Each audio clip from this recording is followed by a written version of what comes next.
Good morning, students. In the last day, we saw an important theorem that is if an analytic function ആണെങ്കിൽ നമ്മൾ three conditions are equivalent ആണെന്ന് പഠിച്ചു. First condition എന്താണ്? F അതിന്റെ neighborhoodൽ identically 0 ആണ് എങ്കിൽ പിന്നെ zero ആണ്. പിന്നെ അടുത്ത condition equivalent ആയിട്ടുള്ള അടുത്ത condition എന്താണ്? അതിന് ഏത് ഡെറിവേറ്റീവ് എടുത്താലും എഫിന്റെ ഏത് പവർ ഡെറിവേറ്റീവ് എടുത്താലും 0 ആയിരിക്കും. അതുപോലെ തന്നെ f of z equal to 0 എന്ന് പറയുന്ന ഇസഡുകളുടെ സെറ്റ് എടുത്താൽ അതിനൊരു ലിമിറ്റ് പോയിന്റ് ജിക്കകത്ത് ഉണ്ടായിരിക്കും. ഇങ്ങനെ മൂന്ന് കണ്ടീഷൻസ് ആണ് നമ്മൾ പഠിച്ചത്. മൂന്ന് സ്റ്റേറ്റ്മെന്റ്സ് ആണ്, ഇക്വലന്റ് ആണ്. ഇതിൽ ഏതെങ്കിലും ഒന്ന് സംഭവിച്ചാൽ ഓട്ടോമാറ്റിക് ആയിട്ട് ബാക്കി രണ്ട് കാര്യങ്ങൾ സംഭവിച്ചിരിക്കും. ഇതാണ് നമ്മുടെ ഇക്വലന്റ് കണ്ടീഷൻ ആയിട്ട് വരിക. ഓക്കെ, അപ്പൊ ഇനി നമ്മൾ രണ്ടൊന്ന് കൊറോളറി ആണ്. ഈ കൊറോളറിയിലെല്ലാം നമ്മൾ ഉപയോഗിക്കുന്ന ഈ തിയറം ആണ്. അപ്പൊ നിങ്ങൾ ആ തിയറത്തിന്റെ സ്റ്റേറ്റ്മെന്റ് പഠിക്കണം. ഇപ്പൊ ഞാൻ ബൈ ദിസ് തിയറം എന്ന് പറയുമ്പോൾ നിങ്ങൾ ആ തിയറം ഇവിടെ നോട്ട് ചെയ്യുകയും ചെയ്യണം. So come to the corollary of this theorem. First corollary, if f and g are analytic, if corollary, if f and g are analytic,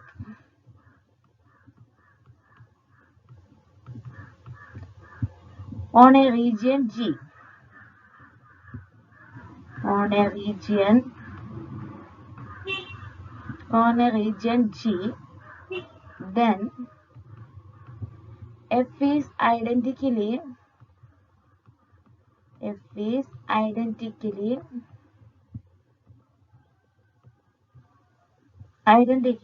equal to G if and only if set of all z belongs to G such that f of z equal to g of z has a limit point.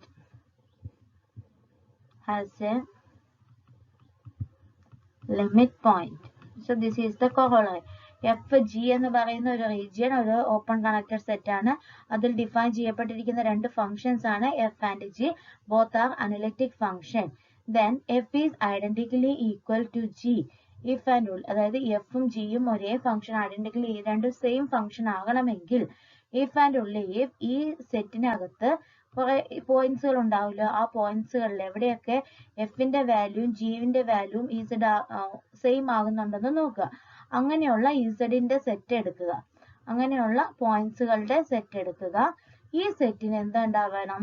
Has a limit point. ഇതിനൊരു limit point ഉണ്ട് എങ്കിൽ, ഈ ജിക്കകത്ത് തന്നെ ഇതിനൊരു limit point ഉണ്ട് എങ്കിൽ നമുക്ക് പറയാൻ പറ്റും എഫും ജിയും ഐഡന്റിക്കലി സെയിം ഫങ്ഷൻസ് ആണെന്ന് നമുക്ക് പറയാൻ പറ്റും. So come to the proof of the theorem. Assume that f and g are analytic on a region G.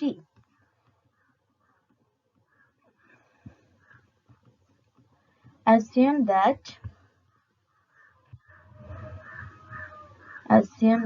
f and g are analytic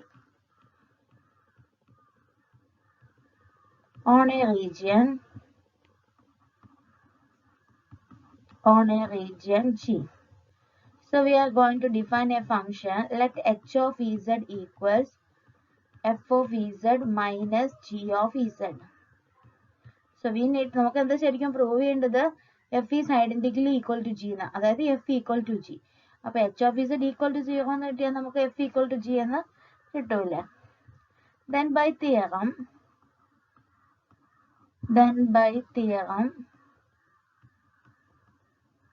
നമ്മൾ തൊട്ട് മുമ്പ് ഇന്നലെ പഠിച്ച തിയറമാണ്. ആ തിയറത്തിന് ഞാൻ സ്റ്റാർ എന്ന് ഡിനോട്ട് ചെയ്തിരിക്കണം കേട്ടോ. നിങ്ങൾ ആ തിയറം അവിടെ മെൻഷൻ ചെയ്യാം. Theorem h is identically equal to 0, ഒരു function h is identically equal to 0 if and only if set of all z belongs to G such that h of z equal to 0 has a limit point.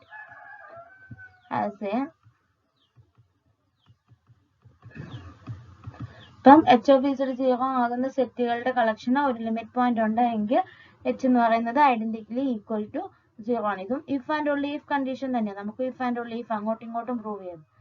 So that is, we will get h of z equal to 0 means f minus g equal to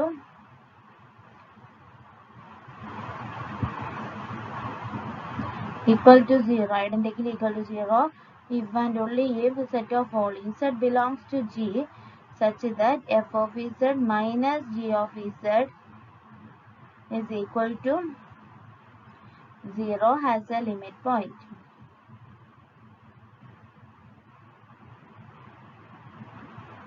That is, f is identically equal to g. ഇതിന് ഇപ്പുറത്തോട്ട് കൊണ്ടുവന്നു.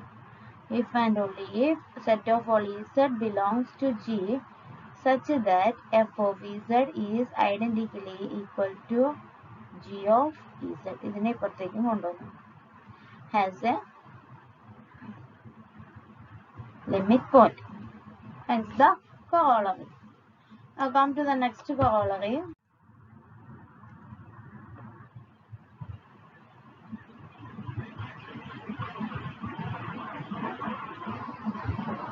If f is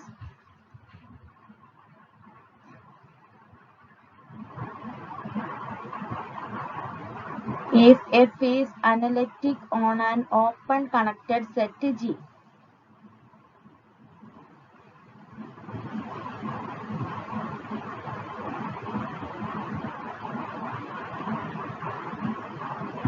and f is not identically 0.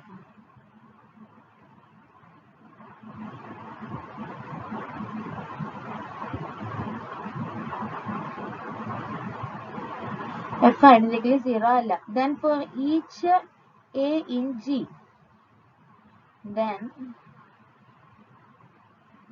for each a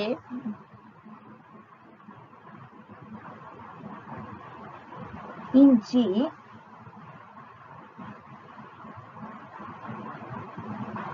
with f of a equals to 0, there is an integer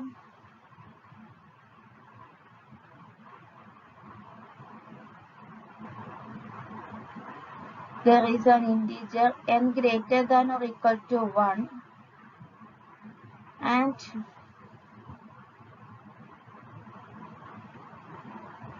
an analytic function g from C to C such that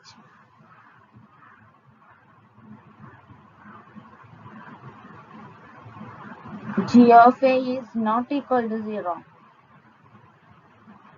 and f of z equals z minus a whole raised to n into g of z for every z belongs to G. That is, each 0 of f has finite multiplicity.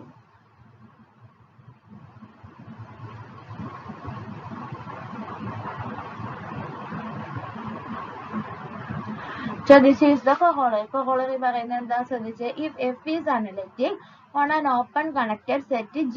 ഇപ്പോൾ G എന്ന് പറയുന്ന ഒരു open connected സെറ്റിലെ ഒരു analytic function ആണ് f. And f is not identically 0. ഇത് 0 അല്ല. ഏത് z എടുത്താലും 0 കിട്ടുന്ന അങ്ങനെ ഒരു ഐഡന്റിക്കലി 0 ഫംഗ്ഷൻ അല്ല. Then for each a in G with f of a equal to 0. ഏത് z എടുത്താലും ഇത് 0 ആയി പോകണമെന്നില്ല. 0 അല്ലാത്ത പോയിന്റ്സുകളും ഉണ്ട്. ഇനി 0 ആകുന്ന പോയിന്റ്സുകളുടെ കളക്ഷൻ, അതായത് 0 ആകുന്ന ഓരോ പോയിന്റ്സ്, ചില പോയിന്റ്സുകളിലൊക്കെ എഫ് ഓഫ് ആ പോയിന്റ് ഇട്ട് കൊടുക്കുമ്പോൾ നമുക്ക് 0 കിട്ടും.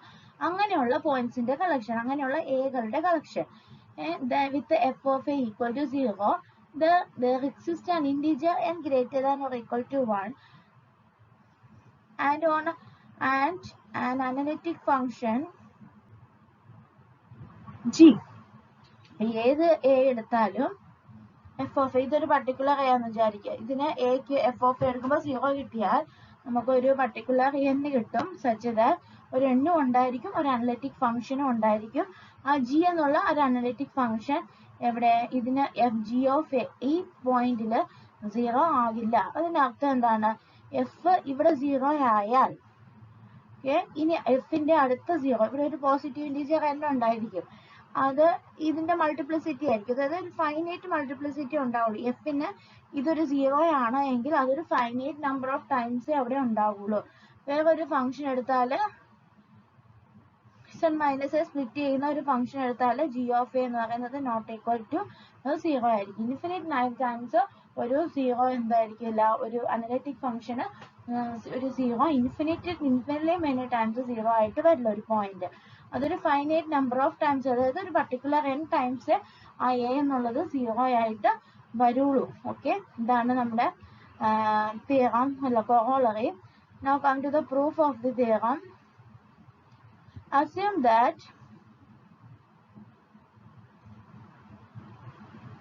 f is analytic on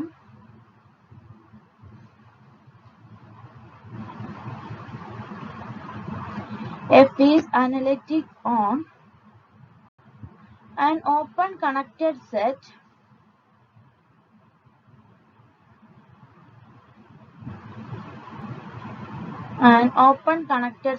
G and f is not equal to 0. 0 അല്ലാന്ന് നമ്മൾ assume ചെയ്തു. And let a belongs to G.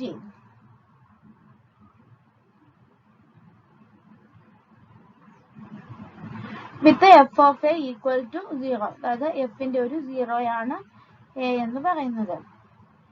Let n be the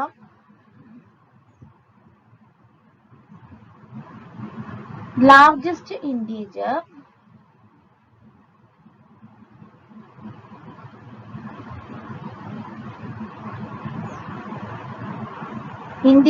such that f of n minus 1th derivative of a equals 0. അപ്പോൾ n എന്ന് പറയുന്നത് n minus 1 ഇതാണ് നമുക്ക് കിട്ടാവുന്ന maximum, 0 കിട്ടാവുന്ന മാക്സിമം ഡെറിവേറ്റീവ് എന്ന് പറഞ്ഞാൽ f n minus 1 minus 1a equal to 0 ആയിരിക്കും. അങ്ങനെ ഒരു ഇന്റീജർ എക്സിസ്റ്റ് ചെയ്യും. കാരണം എന്താ, f എന്ന് പറയുന്നത് ഒരു അനലിറ്റിക് ഫംഗ്ഷൻ ആണ്. f നോട്ട് ഐഡന്റിക്കലി ഈക്വൽ ടു 0 ആണ്. അപ്പൊ ഇത് പല പ്രാവശ്യം ഡെറിവേറ്റീവ് എടുത്ത് കഴിയുമ്പോൾ ഒരു പോളിനോമിയൽ ഒരു അനലിറ്റിക് ഫംഗ്ഷനാണ്. അപ്പൊ 3x² എന്ന് പറയുന്നത് ഡെറിവേറ്റീവ് എടുത്തു കൊടുക്കുമ്പോൾ 2 ടൈംസ് ഡെറിവേറ്റീവ് എടുത്ത് കഴിഞ്ഞ് 3ാമത്തെ ടൈംസ് ഡെറിവേറ്റീവ് എടുത്ത് കഴിയുമ്പോൾ ഡെറിവേറ്റീവ് എന്താ വരുന്നത്, 0 വരുന്നത്. അപ്പൊ അങ്ങനെ പല പ്രാവശ്യം ഒരു പർട്ടിക്കുലർ നമ്പർ ഉണ്ടായിരിക്കും. ആ നമ്പറിന് ശേഷം വരുന്നതൊക്കെ അതിന്റെ ഡെറിവേറ്റീവ് എന്തായിരിക്കും, 0 ആയിട്ട് മാറും. f എന്ന് പറയുന്നത് ഐഡന്റിക്കലി ഈക്വൽ ടു 0 അല്ലാത്തത് കൊണ്ട് 1-2 ഡെറിവേറ്റീവ്സ് ഒക്കെ അതിന് കാണും. അത് കഴിഞ്ഞിട്ടായിരിക്കും അത് 0യിലേക്ക് പോകത്തുള്ളൂ. So now define a function. Define g of z equals f of z divided by z minus a whole raised to n if z is not equal to a and z a ആകുന്ന സമയത്ത് g of a equals 1 by n factorial into f n of a. Then G is analytic in G minus set. കാരണം set എയിൽ എടുക്കുമ്പോൾ മാത്രമേ ഈ function എന്താ define അല്ലാണ്ടായിട്ട് വരുള്ളൂ, denominator. G minus a എന്നുള്ള സെറ്റിൽ എന്താണെങ്കിലും ഈ ഫംഗ്ഷൻ അനലിറ്റിക് ആണ്. To show that നമുക്ക് ഇനി കാണിക്കേണ്ടത് ജിയിൽ ടോട്ടലി അനലിറ്റിക് ആണെന്ന് കാണിക്കണം.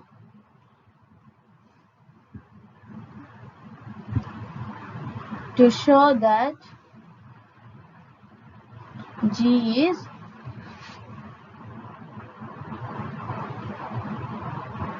Analytic in G. നമുക്ക് ശരിക്കും കാണിക്കേണ്ട എന്താ, നമ്മൾ എഫ് എ എന്നുള്ള പോയിന്റിൽ 0 ആകുന്നു. അങ്ങനെയാണെങ്കിൽ അതിനൊരു ഫൈനൈറ്റ് മൾട്ടിപ്ലിസിറ്റിയേ ഉള്ളൂ.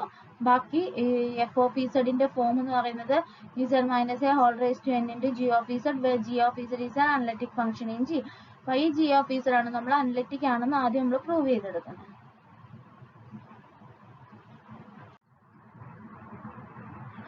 സോ ഇതിപ്പോ നമുക്ക് എ എന്നുള്ള ആ പോയിന്റിന് മാത്രമല്ലേ പ്രശ്നമുള്ളൂ. അപ്പൊ ജി അനലിറ്റിക് ആണ്, ജിയിൽ മൊത്തം അനലിറ്റിക് ആണ് എന്ന് കാണിക്കുന്നതിന് പകരം എവിടെ കാണിച്ചാൽ മതി, എയുടെ ഒരു നെയ്ബർഹുഡിൽ, ഏത് നെയ്ബർഹുഡ് എടുത്താലും അതിനകത്ത് അനലിറ്റിക് ആണെന്ന് കാണിച്ചാൽ മതി. കാരണം ആ ഒരു പോയിന്റിൽ മാത്രമേ പ്രശ്നമുള്ളൂ, ബാക്കിയൊക്കെ എല്ലായിടത്തും ഇത് കണ്ടിന്യൂസ് ഫംഗ്ഷൻ ആണ്. So it need only to show that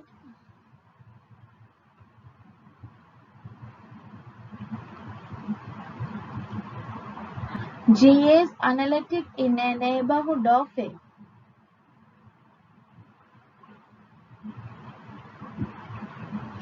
ഇനി എഫ് അനലിറ്റിക് ആയതുകൊണ്ട് എയിൽ അനലിറ്റിക് ആണെന്ന് നമ്മൾ പറഞ്ഞു.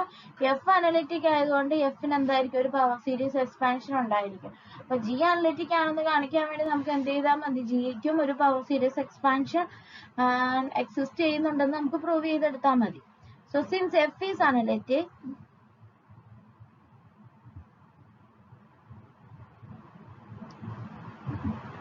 at A, then F has a power series representation.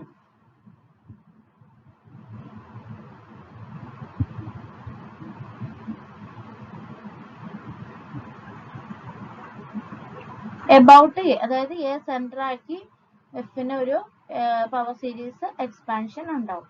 അപ്പൊ അതിന്റെ ഫോം എന്തായിരിക്കും, F of Z equals sigma K equals 0 to infinity ak into z minus k all raised to k. ഇതിനെ ഞാൻ ഒന്നും കൂടി ഒന്ന് മോഡിഫൈ ചെയ്ത് എഴുതുവാണ്. Sigma k equals n to infinity എന്നാക്കുവാണ്. ak into z minus a whole raised to k. കാരണം എന്താണ്, ak എന്ന് പറയുന്നത് അത് എങ്ങനെയാണ് നമ്മൾ ഡിഫൈൻ ചെയ്തിരിക്കുന്നത്, ak is equal to f k of n divided by n factorial എന്ന്. പക്ഷെ നമുക്ക് n വരെയുള്ള n-1 വരെയുള്ള an-1 എന്ന് പറഞ്ഞാൽ fn-1 of a divided by n-1 factorial. ഇവിടം വരെയുള്ളതെല്ലാം 0 ആയിട്ട് പോവാണ്. ഇവിടെ അതാണ് largest integer such that fn-1 of a is 0. a എന്നുള്ള പോയിന്റ് ഇട്ട് കൊടുക്കുമ്പോൾ 0 കിട്ടുന്ന എഫിന്റെ ഹയസ്റ്റ് ഡെറിവേറ്റീവ് fn-1 ആണ്. അതിനുശേഷമുള്ളതൊന്നും 0 അല്ല. അപ്പൊ എഫ് n തൊട്ടാണ് എന്താണ് 0 ആകാത്തതുള്ളൂ. അപ്പൊ n തൊട്ടുള്ള പോയിന്റ്സ് നമുക്ക് ഈ സീരീസിനകത്ത് ഉണ്ടായിരിക്കുള്ളൂ. Since ak equal to 0 for k equals 0, 1, 2, etc. up to n-1. For the neighborhood, z ന്റെ ഒരു a ഒരു neighborhood, z minus a is less than capital R, some radius R. Now since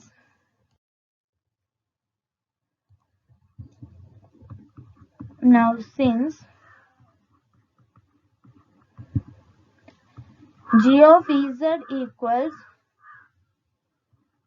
f of z divided by z minus a whole raised to n. This implies we can write z minus a whole raised to n മുകളിലേക്ക് കൊണ്ടുപോയാൽ z minus a whole raised to minus n into f of z.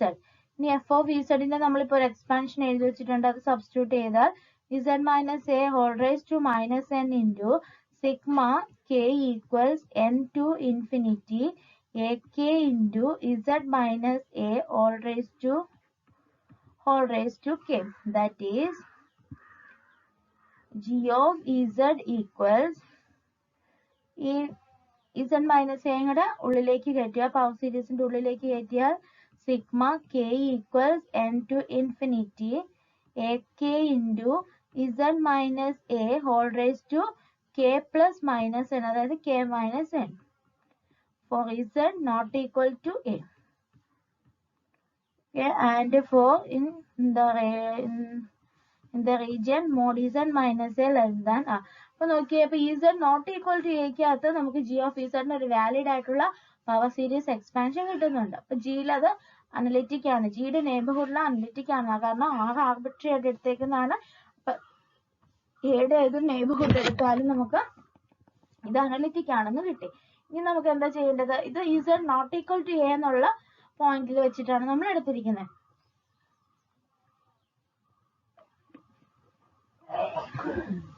ഇനി Z equal to എക്ക് എന്നുള്ളതിന് നമുക്ക് ജിക്ക് വേറൊരു expression തന്നിട്ടുണ്ട്.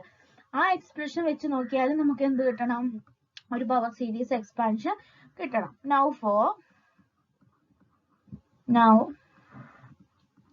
for z equal to a, g of a equals 1 by n factorial into fn of a. ഇതെന്ന് പറഞ്ഞാൽ എന്താ വരിക? This is equals a n. നമ്മൾ കഴിഞ്ഞ തീയറത്തിലും ഇങ്ങനെ തന്നെ എഴുതിയിട്ടുണ്ട്. g of a എന്ന് പറഞ്ഞാൽ ആ ഫസ്റ്റ് ടേം മാത്രമേ വരുള്ളൂ. ബാക്കിയെല്ലാം z മൈനസ് എ വരുന്നത് കൊണ്ട് a മൈനസ് എ എന്ന് പറയുമ്പോൾ എല്ലാം 0 ആയിട്ട് പോകും. ഓക്കെ, ഫസ്റ്റ് എക്സ്പ്രഷൻ മാത്രമേ നമുക്ക് ഉണ്ടാവുള്ളൂ. മറ്റേത് z minus a whole raise to 0 വരുന്നതുകൊണ്ട് ആ ടേം മാത്രം ഇല്ലാണ്ടാവും. ഫസ്റ്റ് ടേം മാത്രമേ നമുക്ക് ഉണ്ടാവുള്ളൂ a n. സോ a എന്ന് പറയുന്നത് എന്താണ്? ഒരു കോൺസ്റ്റന്റ് ആണ്. So that is also an analytic function. Therefore g of z equals sigma k equals n to infinity ak into z minus a whole raised to k minus n for mod z minus a less than r for mod z, and hence it is analytic in. And നമുക്ക് ഈ നെയ്ബർഹുഡിൽ ഏടെ ഒരു നെയ്ബർഹുഡിൽ valid ആയിട്ടുള്ള ഒരു power series expansion ജിക്ക് കണ്ടുപിടിക്കാൻ പറ്റുന്നുണ്ട്. Therefore it is analytic. It is analytic in the neighborhood of a. Analytic in mod z minus a is less than r. Therefore we can write, ഇതിനകത്ത് നമുക്ക് f of z എന്നുള്ള ഒരു function ഉണ്ടാക്കി എടുക്കാലോ. f of z equals z minus a ഇപ്പോൾ സൈഡിലേക്ക് പോയാൽ z minus a whole raised to n into g of z for z not equal to a. Above expression is valid. This is valid for z equal to a also.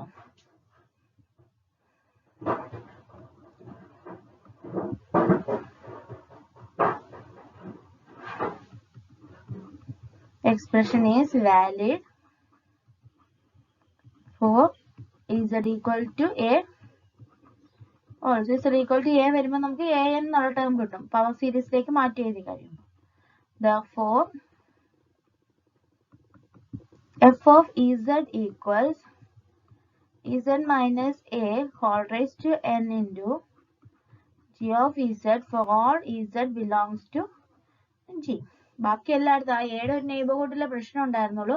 അവിടെ ഇത് analytic ആണെന്ന് നമ്മൾ prove ചെയ്തു. ബാക്കി എല്ലായിടത്തും അപ്പം analytic ആയിരിക്കും. Therefore for all z belongs to g, where g is analytic in g.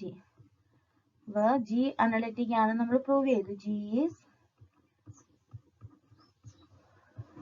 analytic